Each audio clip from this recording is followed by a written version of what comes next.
in the end, no one won the dollar, but I did get to meet my future wife. So I guess you won me. I won you, and you. So you were the ultimate winner. I was the ultimate. Well, so Then I feel like I was the ultimate winner. That's right. Yeah. Okay.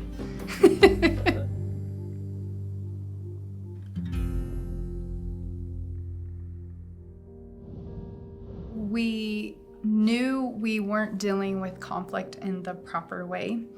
And like Matt said, we loved each other, but we didn't really know what we were doing. I mean, who really teaches us how to work through conflict, and who teaches us how to communicate? Because they say that conflict can be good, but really the only way that conflict can be good is when you're conflicting well and communicating well through it, right? And so we weren't doing that well. I think we might have thought we were at some point, but then we got to a point where we're like, no, and we're supposed to be helping other people in their marriage. How can we really help them when we don't even really know what we're doing ourselves? And so I think it was just a place of ignorance in our relationship. And we heard about this thing called Hope Restored, and we ended up going and thinking, well, we're gonna go and we're going to learn so that we can come back and help other marriages. And I remember driving to the retreat center and saying to him, I want us to just learn for ourselves. I think we need to just learn how to do this ourselves, because I don't think we do conflict well. I don't think we know how to truly communicate, and I want to learn how to really do this for ourselves. And so I pushed out all these thoughts of, I'm going here to learn so that I can come back and teach other people. And I think that's where you kind of fell into that place too, where you're like, I'm gonna learn this for myself and for my marriage. Yeah, I think on the way there, it shifted where it was like, hey, if we can get this for us, then we can really share what we've learned with other people. Mm-hmm. And when we left and we went to Hope Restored, if you would have asked us, hey, rate your marriage, 1 to 10, 10 being the best, we would have said that our marriage was maybe a 9, maybe 8 or 9, maybe a 10 at times. And I don't know, men always go with a higher number and women go with the lower number. I don't know what, I think I would have given our marriage probably 6 or 7 at that time. Yeah. And what we really didn't realize after coming back from Hope Restored was that, man, we didn't know what a 10 could be for a marriage. We didn't know how great marriage could actually be when a couple really learns to understand the reactive cycle and all the things that we bring into the marriage, how to care for ourselves personally, and then to take that and to be able to communicate in a healthy way, that we can work through our conflict and get a win-win in our marriage. It changed everything. It changed everything about me. It changed everything about our marriage. It changed how we parent our kids. Mm-hmm. Hope Restored completely changed our lives, and we thought our marriage was healthy and great. And we realized, you know what? We didn't know what a great marriage could be. Mm-hmm. It could be so much better than we thought.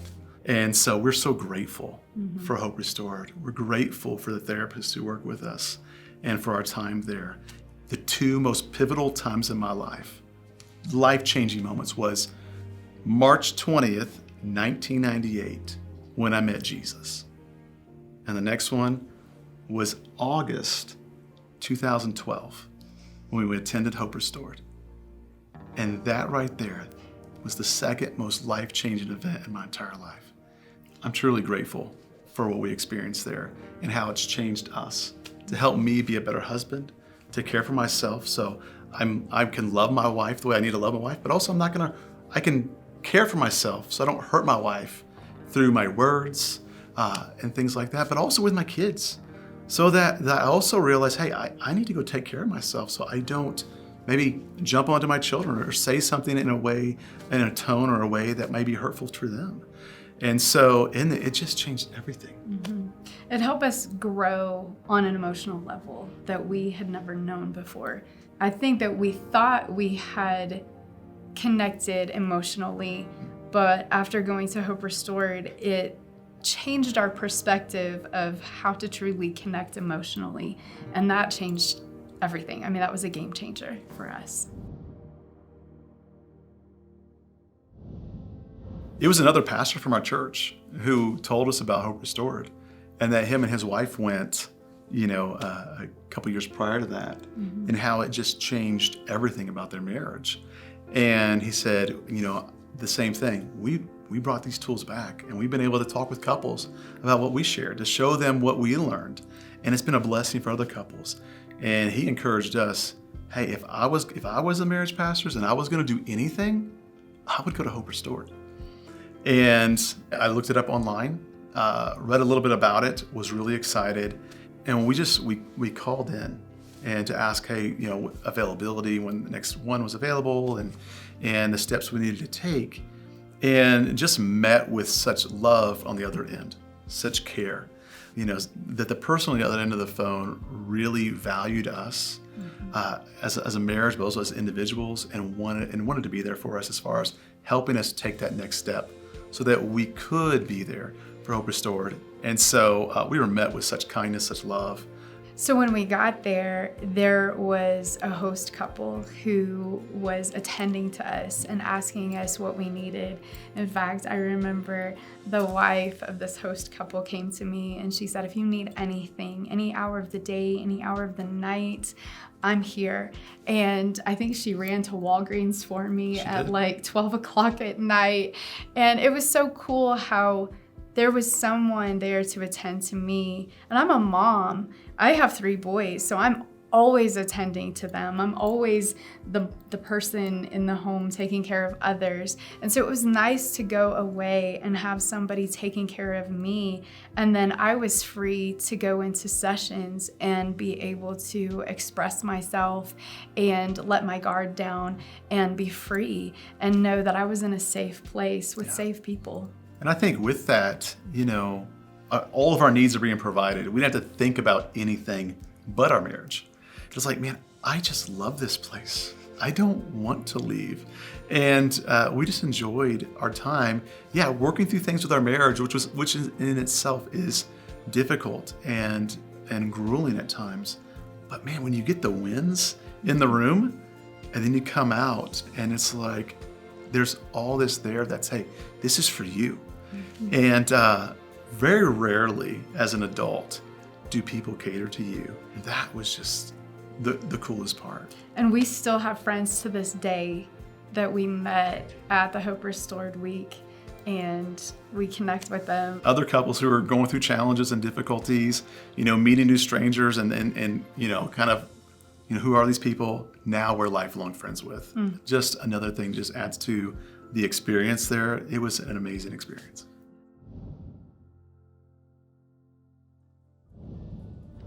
So at our church, our pastor is going back to Ephesians 4:12, which is basically saying that, hey, as pastors, our job is to equip the saints to do the work of the ministry. And we want to build up leaders who create disciples. And so in this, instead of the pastors doing all the ministry, we want our congregation to do that. We want to emancipate greatness in them and bring out the call of God in them so they can walk in those things and do that. And so in that, it really changes our perspective of how do we equip the saints to do the work of the ministry, especially as it pertains to working with couples. And these are leaders at the church who aren't counselors. They're just moms and dads who are educators or plumbers or whatever, but they love marriage and they love God. And so for us, we had looked for what's out there that we can train people to help with hurting couples. And at that time, there was nothing that we could find. And so we started making our own curriculum. We had spent several months working on it, and we were at this point of it was finished. And we are about to train all of our leaders in this and get things going. And then one day I'm on social media and I see on social media that Focus on the Family comes out with this Marriage 911. And I looked at my wife and I said, Angel, it says it's modeled after Hope Restored. It has to be basically everything we put together. And whatever they've done is way better than what we've done. And we've spent months doing this, and I'm sure they've spent decades putting this together and with therapists and speaking to this. And so for us, I was like, this is no brainer. Let's scrap what we've done and let's reach out to focus on the family. Let's check out this Marriage 911 curriculum and let's see how we can implement this to train our leaders, to equip them to do the work of the ministry, to work with couples and help couples along the way.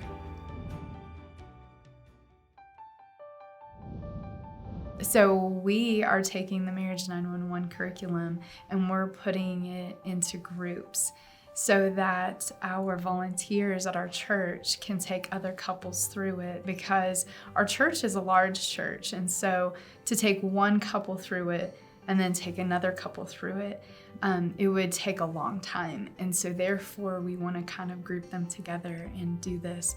It's exciting to do this and have our volunteers be leading this. They're leading the Marriage 911 groups. They've been trained and they are ready. And we have people from the congregation calling us saying, hey, how can we better help our marriage? And of course, we refer them to Hope Restored. But then now we have this other curriculum, this other resource to use that we can pull them in and say, hey, let's do this, because this is going to be something that you can better help your marriage with. So we're excited about that. Marriage 911 gives the opportunity, not only are we training and equipping others to do this work, but it gives the opportunity for couples who maybe their marriage isn't a complete train wreck yet. Maybe it's not at a place where they need to fully invest in going away to Hope Restored, but they need the same content.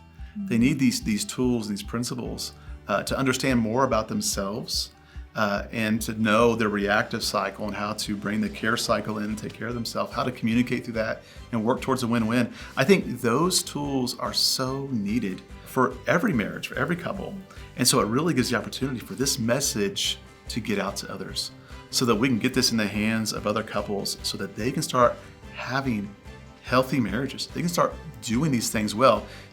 Angel mentioned this earlier. It's like, who taught you how to communicate? Probably our parents. And who taught them how to communicate? Probably theirs. And were any of them doing it right? No. And so in this, it really teaches you how to care for yourself, how to work on those things, and then come together in a healthy way to communicate, to work through the challenges you face, your issues you may have, so that your marriage can be one, that you can actually have a healthy relationship. So as you practice these tools. And it's having a healthy relationship that glorifies God. Because when God shows up in your relationship and there is something that happens where it draws you closer together and God is glorified, it's funny because then it draws other couples to you, and then you can pour that into them and you can teach them, and then God is even more glorified. And our kids see it. So now our children are learning how to communicate in a healthy way. And what's so cool, this was several years ago, but our oldest son at the time was in the 5th grade, and he witnessed a teacher and a student having conflict. And in the 5th grade, he approaches the both of them in the middle of their conflict, and he just says, hold on, guys. He's like, you have a feeling and you have a feeling. What feeling are you feeling right? And he walked them through these things and helped them actually communicate right there. The teacher's jaw just dropped. And she's like, no way. She actually paused the class to call us and say, I'm sorry, I have to tell you what your son just did. And you guys are doing an amazing job. And we're like, really? It's just the stuff we learned at Hope Restored.